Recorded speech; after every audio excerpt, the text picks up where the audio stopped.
Hello mga buddy, kung naalala nyo na nung nakarang araw ay naghahanap tayo ng ma-apply ang trabaho, ito na may tumawag na sa atin at isang linggo daw na trabaho ito na gagawin natin, magta-tiles tayo.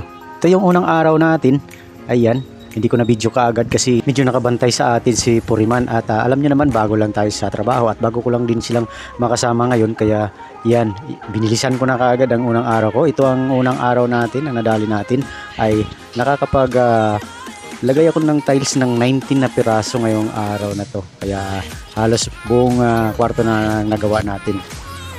Ito ang laki niya, 37 square meter. Ito yung sa sala, yung sa side naman ng kabila ang mga kwarto yan. Ayan, yan yung pangalawang araw na ginawa natin. Hindi ko na naman na-videohan kasi alam niyo naman bago lang tayo. Kaya yan, na halos mabuo na natin yung kwarto at siguro matira na natin yung mga siruho at makakalabas na tayo maya maya lang sigurong konti pagkatapos nitong mga siruho sa loob ng kwarto. At syempre talaga hindi naman tayo pwedeng manatili lang dito sa trabaho, may time talaga na uuwi na tayo dahil oras na ng uwian, mag-aalas 5 na, kaya yan nagbibihis na ang aking kasama.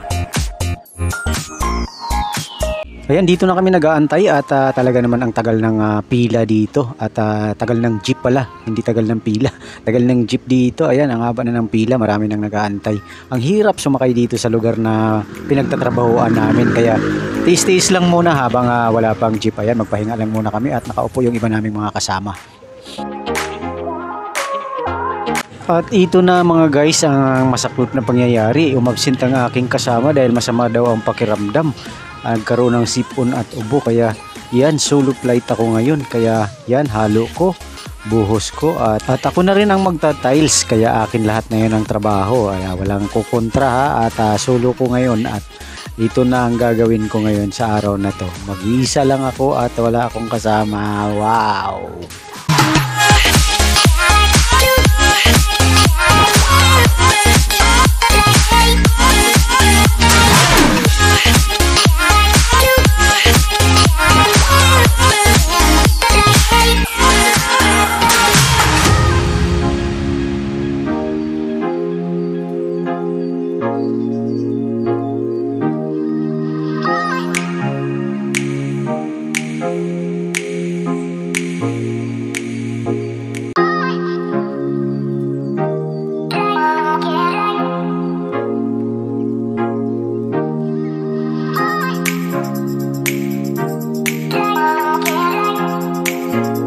At ayan mga guys, nagawa ko na ang dalawang siruho na ikabit na natin.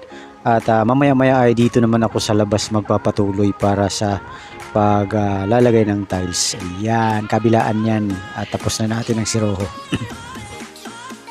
At syempre, kakain muna tayo ng tanghalian para may lakas tayo mamayang konti. At syempre, mag-relax muna, pikit-pikit muna. At sinasabi nga nila, pamanok-manok muna tayo mamaya-maya kasi nagsulo lang tayo, mag-isa lang tayo, wala si Puriman, may pinuntahan kaya yun, solo flight talaga natin ngayong araw na to.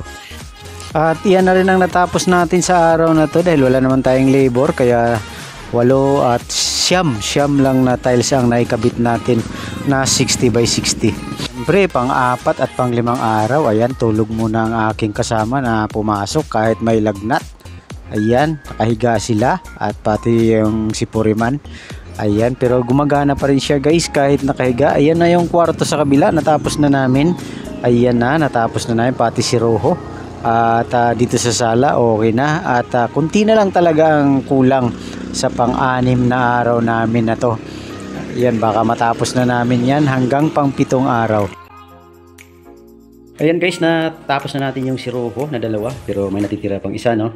Ayan, yan ngayon na lang ang gagawin natin. Hindi ako makabidyo kanina kasi dito si engineer at ang aking Puriman. Ayan, nagsulo ako ngayon dito kaya yan, may video tayo. Kaya na siya.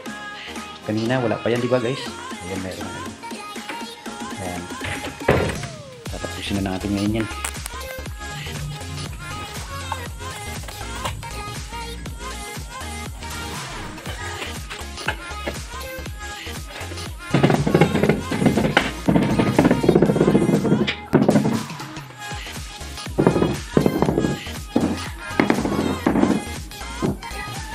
Ayan guys, natapos na natin ang ating ginagawa. Ayan, kumpleto na dito sa may pinto. naikabit na natin at dito din sa may kanto na to. Ayan, naikabit na natin at uwi na tayo.